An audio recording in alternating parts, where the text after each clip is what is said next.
Good morning, everybody. Today, got the honor of having with us the U.S. Senator serving Louisiana, the senior senator, Dr. Bill Cassidy. Dr. Cassidy, good morning to you.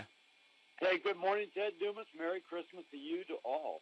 Merry Christmas to you and your family. Last Friday, we had a special event for a couple of World War II veterans that one turned 93 on Thursday. We asked a number of people if they would assist us in showing honor to these gentlemen. No one did this better than Dr. Cassidy. He spoke on the Senate floor a week ago Wednesday. This is what he had to say. Let me tell you that this can also be seen on bdcradio.com. Go to local news and just click on, and you'll see him on the Senate floor. Want to pass this along. Mr. President, I rise today to honor two people in our state, my state and yours, who served in World War II and are being celebrated in Northwest Louisiana. Charles Davis and Doug Carter. Both are 92. Mr. Davis celebrates his 93rd birthday in 2 days, and so on the behalf of you, and certainly on my behalf, I wish him a happy birthday. These American heroes are part of the greatest generation. Mr. Davis joined the Navy when he was 16 years old, just after Pearl Harbor was bombed in 1941. Imagine that. 16 years old, leaving home, volunteering to face a world of danger to defend our country. He bravely served 6 years at Iwo Jima, Okinawa, Guadalcanal, the Solomon Islands, Cape Esperance, and elsewhere. His courage tested on numerous occasions, but one example, when the ship on which he served was destroyed, leaving he and his fellow crew members stranded in the middle of the ocean with only life vests to keep them alive for 37 hours. Charles said he spent a lot of time talking to God during those painful hours, particularly painful because his brothers serving on the same ship did not live.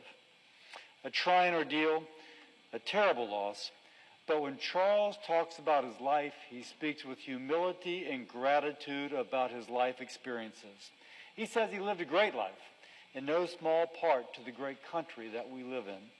Asked how he was always so positive, he says that every morning you can decide to have a good day or a bad day.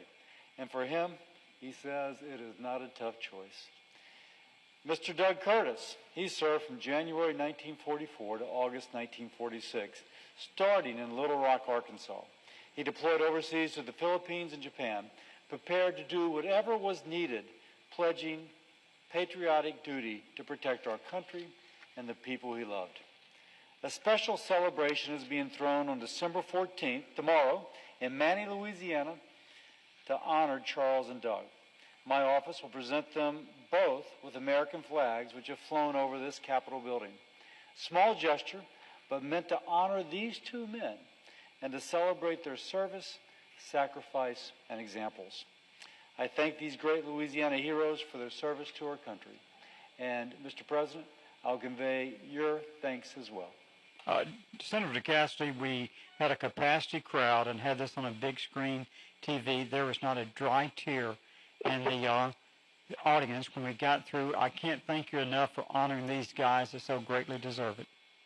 You know, you think about him, 16 years old, and by the time he's 19, he has been to all these places, been in this battle, lost his brother, the ship is sunk, and he's 19 years old.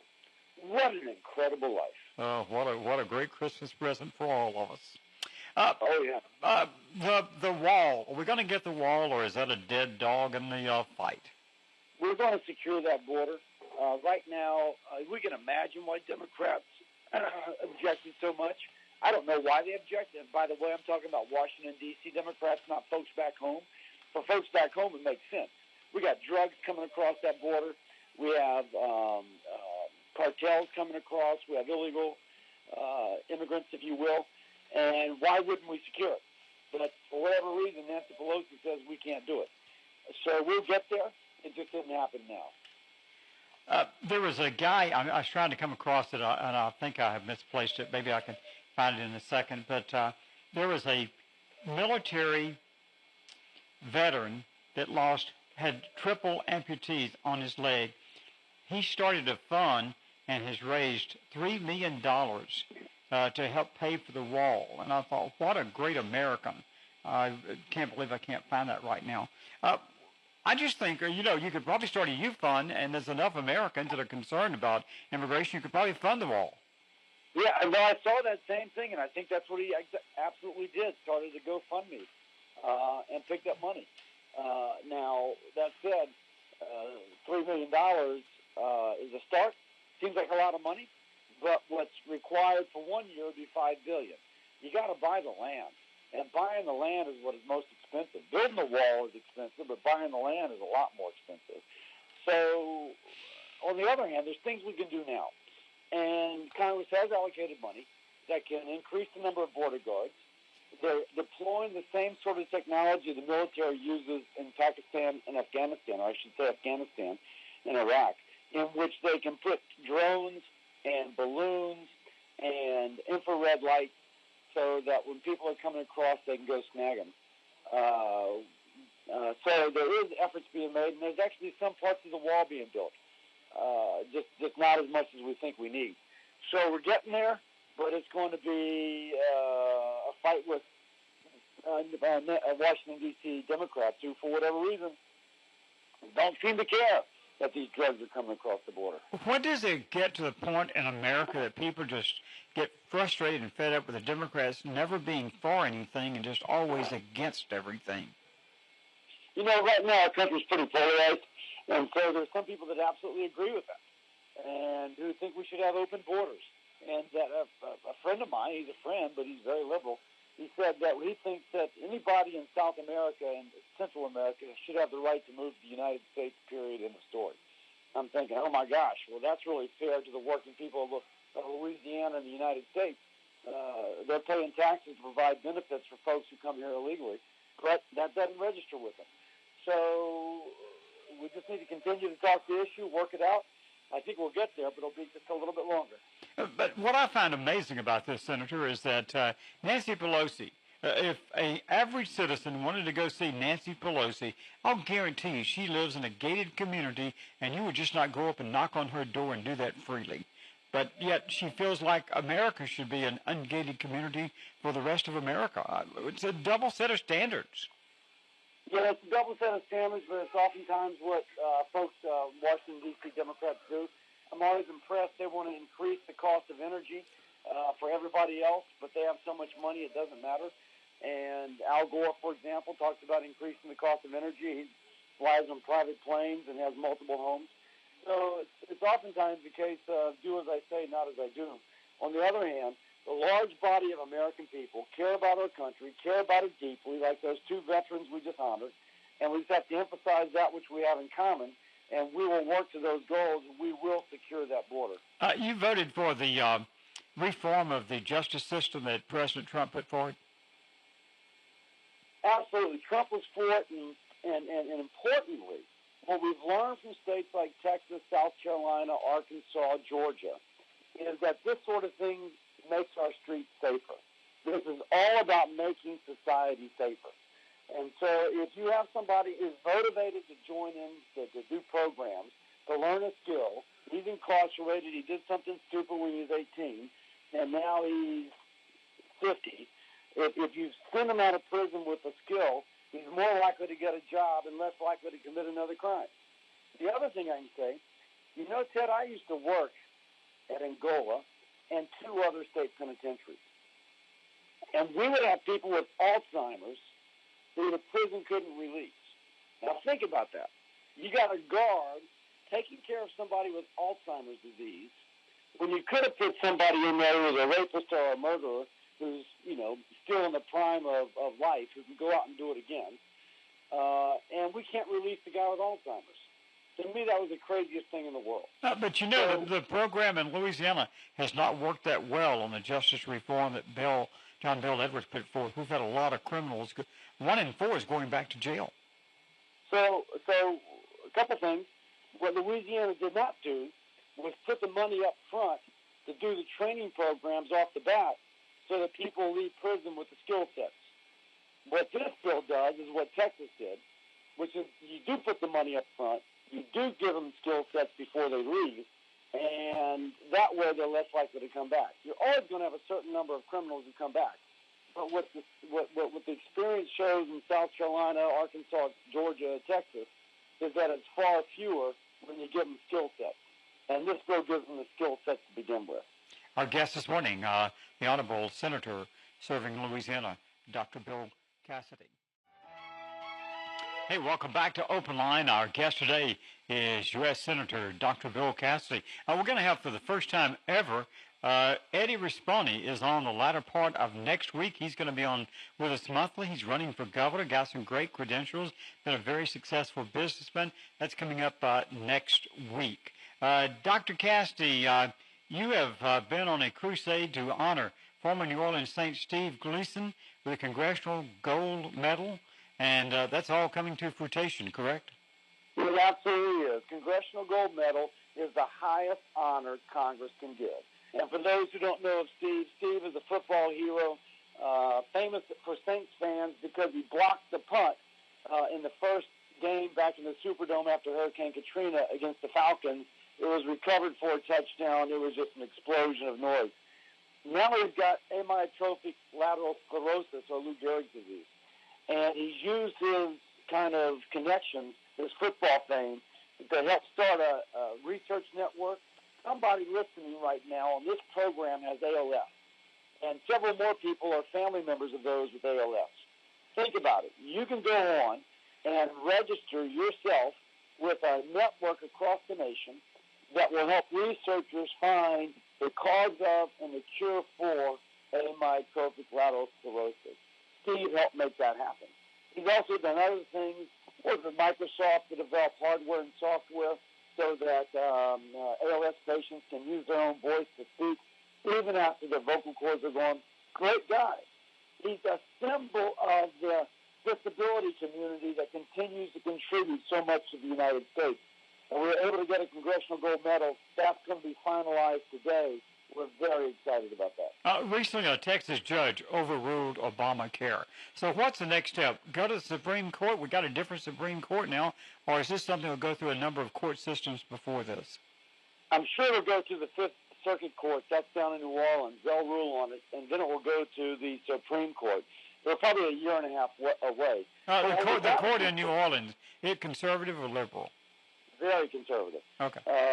But what we got to do is, just think about it. We got a problem with pre-existing conditions. By that I mean, if you've got a pre-existing condition and you're not getting a subsidy on Obamacare, you're paying $40,000 and $50,000 a year to get your insurance. Now, that's crazy. That's the ultimate lack of coverage for those with pre-existing, which is unaffordable health care. And so we've got to address that. And we got to do it on a bipartisan basis because we need Republicans and Democrats. I've tried to do it with Republicans alone. It didn't work. And now we need to do it with both.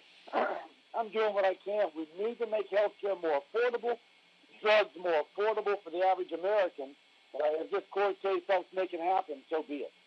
Jeff Landry, been on a crusade lately, says generic drugs or manufacturers are a cartel and thinks they're price fixing. You agree?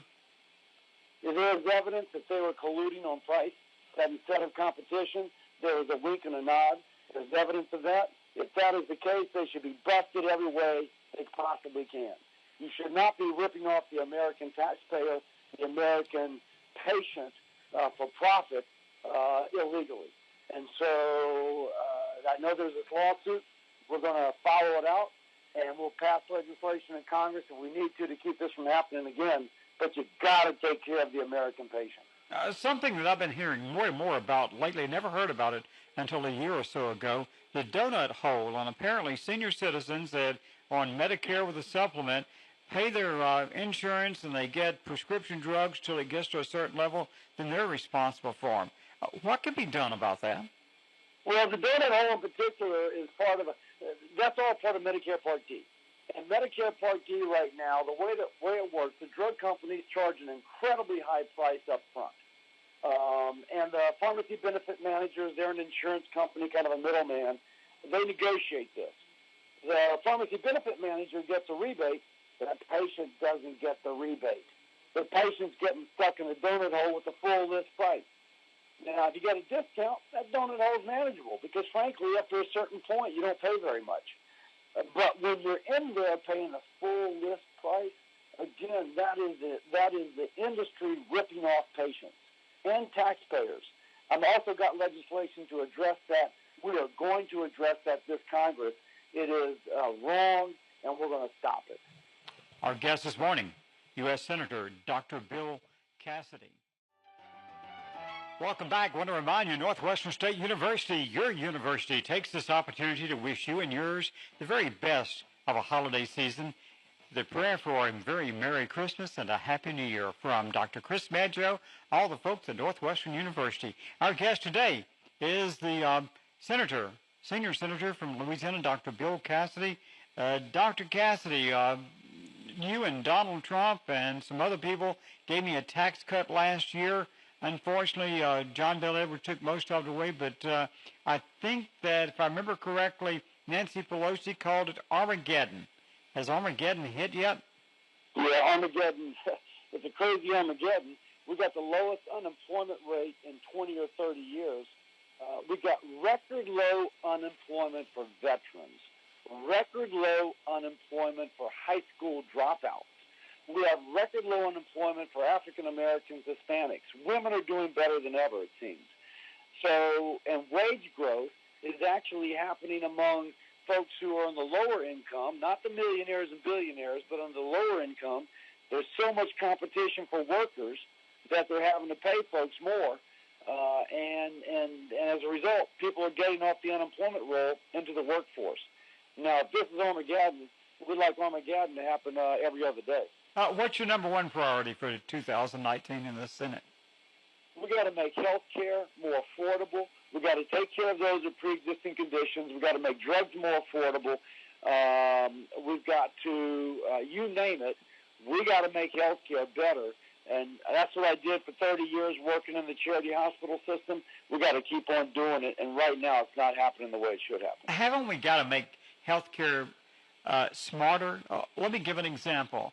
$100 million has been blown in Louisiana on Medicaid patients that didn't qualify that got it. So we've got, great example. So we have people that the taxpayer are paying for as opposed to them paying for themselves. So the hardworking person going to work every day paying their taxes is having to carry along somebody who decides to beat the system. That's wrong. It's totally wrong. So we got to have more accountability, more affordability. We got to strengthen the system. 2019 in Washington going to be a year of investigations and threats and things such as that, or going to be a year of finally having something get accomplished? Now, we did it. By the way, let me just take up your last thing. We did a heck of a lot this past year. You mentioned the Tax Cut and Jobs Act bill. We also cut a lot of Obama-era regulations. That's given us this economy that we talked of earlier. So there's actually a lot that happened this last 2 years. We want to make sure a lot happens the next 2 years. I think Democrats, if all they do is investigate Trump, 2 years from now they get punished. On the other hand, if they work with Republicans to actually address the issues of unaffordable health insurance, high drug costs, etc., then we're going to get someplace. So I think it's in their court. I'm certainly going to work with whoever I can if it's better for the American people. Got a philosophical question for you. The news media, as a general rule, are always going to go after Trump. They're never going to talk about the great things he's done, which is too numerous to mention. Trump has just about bypassed the news media by going to social media. In 2019, will more people go to social media to get their news than they do to the TV stations? Oh, absolutely. You can already see that.